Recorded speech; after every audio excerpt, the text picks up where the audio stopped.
Hey guys, great to be here. Thank you to Vince for inviting us. I'm Dan O'Toole, CEO and founder of a company called ARAI. We went public May 15th of this year on the NASDAQ. Here's my photo that I'm excited about. We had 400 people at NASDAQ and we rang the bell on July 3rd. Almost. So that was pretty exciting. Nirav Shah is joining. Nice to meet you guys. Chief Strategy Officer with ARAI. So Nirav and I go way back. He was with me when I had this crazy idea. We call it from napkin to NASDAQ. I drew it up on a piece of paper and everyone thought I was crazy, including Nirav. Absolutely. So anyway, the idea is we're building an intelligent platform for the last inch of the last autonomous mile. And what that means is no wholesale autonomous delivery will happen at scale without a safe, secure access point in that ecosystem. The idea of items emanating from the ground to be picked up or being delivered to the ground is kind of a non-starter for scale. So we beat Amazon by 4 days on our very first patent. We beat the Postal Service by 2 weeks and others by less than a month. A little bit about me. We're based out of Fishers, Indiana, so we're kind of in the Midwest.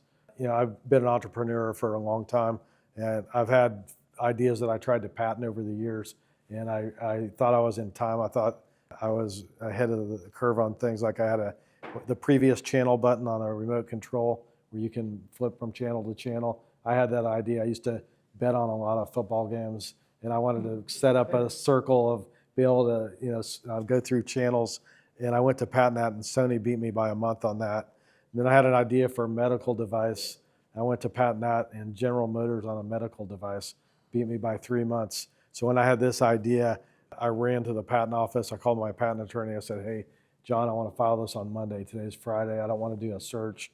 I don't want to lose a minute.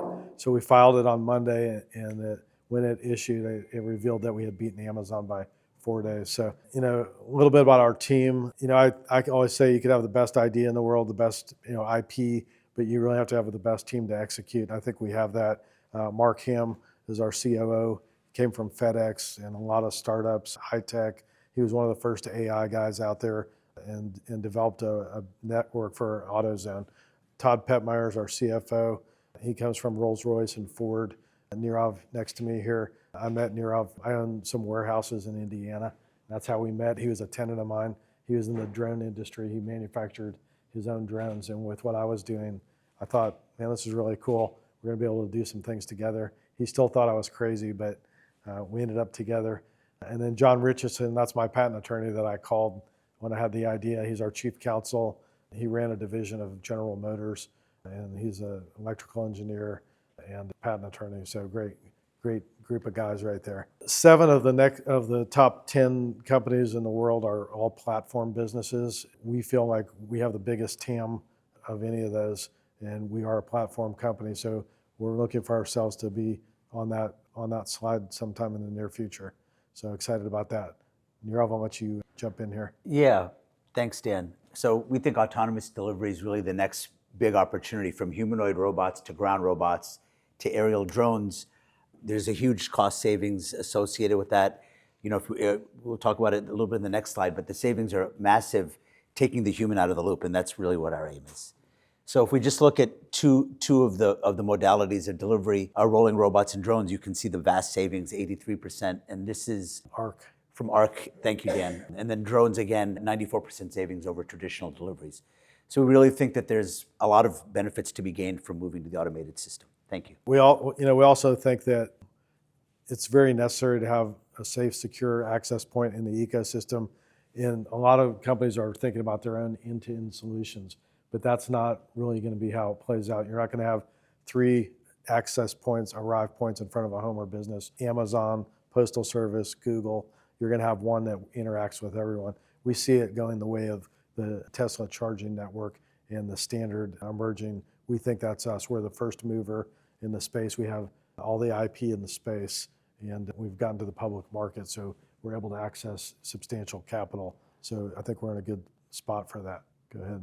You want that one? Yeah, absolutely. So we talk a lot about that we're unlocking the last 50% by the multimodality deliveries I'd spoken about earlier.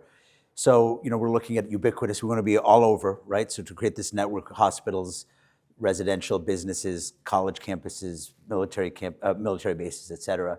And then also asynchronous. So you could have, again, a ground robot deliver. So we're doing a trial, for example, in Hancock Health in Indiana, where we have ground robots inside, and we're looking to link that to the outside with drones. So that'd be the asynchronous interoperability. And then finally, it's the autonomous multimodal logistics that we're looking at. So the last 50% is where we think there's a lot of savings to be unlocked. So we're looking at different forms of, essentially these are the different models for revenue. So we have obviously the Arrive Point network where we have physical products moving in and out. Then we have a marketplace as well. So things like if it's the Super Bowl and you want a pizza and UPS wants to deliver at the same time, how do you compete for that time slot? So that's kind of the ALM marketing place so we can manage the flow of product. And then finally, we're looking at a ton of revenue from AI services, and that's understanding the marketplace, understanding the movement of goods and products. It's even things like what's around the box. So we'll be like a sentry in front of homes and businesses. So we'll be able to gauge different AI, get different insights with all the data we have collected. So we're looking again, I'd mentioned the different modalities. So, business, food, retail, specialty pharmacy. So there's a new area, kind of quick commerce, where Amazon started saying next day delivery. We're looking at places around the world that are talking about 10-minute, 30-minute kind of deliveries, and having this asynchronous network is really going to make that happen. That's going to allow 20-minute, 30-minute deliveries in the future. Yeah, our 5-year plan, we want to have 100,000 units out. Half of our revenue will be derived through our subscription service. You don't have to buy one of our units. You just subscribe to it like an Amazon Prime. And then 50% will be coming from AI insights. And we're looking to 20x our share price in the next 5 years. So that's kind of our robust plan. And there's some details there. We can make the deck available to anybody that has an interest in that after the presentation here. We think that we're in a winner-take-all market.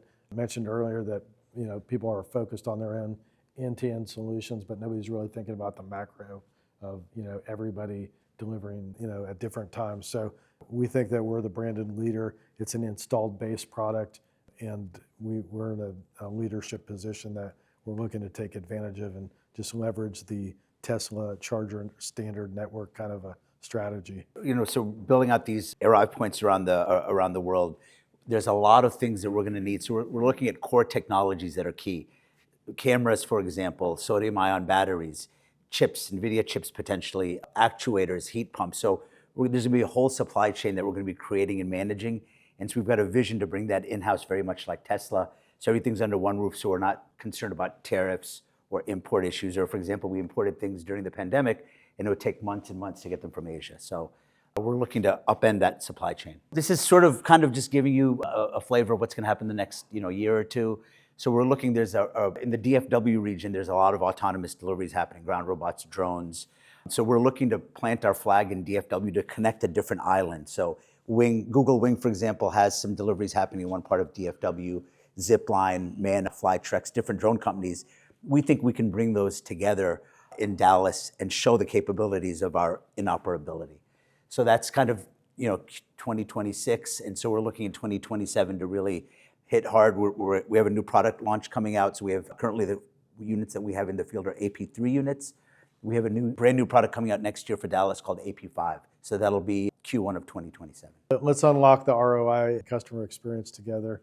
We're just basically the big thing about what we're doing is 91% of all deliveries are 5 pounds or less. So every use case is transcended. And it gives us the ability to go in and saturate zip codes, not just use cases. And that's where you get the real economy of scale. So that's what we're really focused on.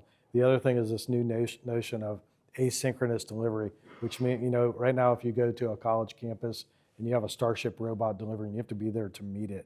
What if you don't have to be there to meet it? What if everything can operate autonomously on its own pace? A robot delivers, you get a notification, you cue the drone, a drone comes and picks it up and takes it to wherever you want it to go. The drone drops it off, a robot picks it up and brings it to you. All these different interactions will be allowed to happen through the network that we're building. We're leveraging AI in a big way. I always like to say we're at the intersection of AI and automation, which are two of the hottest areas out there today. AI needs data, and when we're built out, we'll be the largest data platform in the world. Right now, it's Tesla with about 7 or 8 million vehicles out there, but the total addressable market in the U.S. alone is 165 million addresses. That grows by 4,000 new addresses every day. So it's a big ever-growing market that we're going to be set to take advantage of. 1% of that market will equal $3.5 billion in revenue to us. And we're looking at leveraging that very quickly. We can talk about this real quick. This kind of talks about our IP. We have a very strong first position patent portfolio. In the US, we have 9 fully issued utility patents. We have 4 pending. And then internationally, we have 9 issued and another 49 pending. So it's a very robust patent portfolio. Over 200 claims either issued or filed for. So we get into all kinds of different things. Heated and cooled cargo area, notifications, EV charging for vehicles, bird and lime scooters, things like that. We have an emergency light feature that can interact with 911 services and flip on a strobing light for first responders to find us. Shot spotter, facial recognition, tag and track items through the ecosystem. If your car gets stolen, Nirav mentioned a Sentry. You could set an activity alert on your arrive point, say from midnight to 6 a.m. Any action around that could trigger all your outside floodlights on your house to turn on. There's a lot of things we're thinking about, so we think it's going to be the way of the future. Appreciate the opportunity to present to everybody today. If anybody has any questions, we're happy to answer those. Thank you. Our ticker symbol is ARAI on the NASDAQ. If everyone just buy a couple 100,000 shares each today, I think we'd have a good day. So.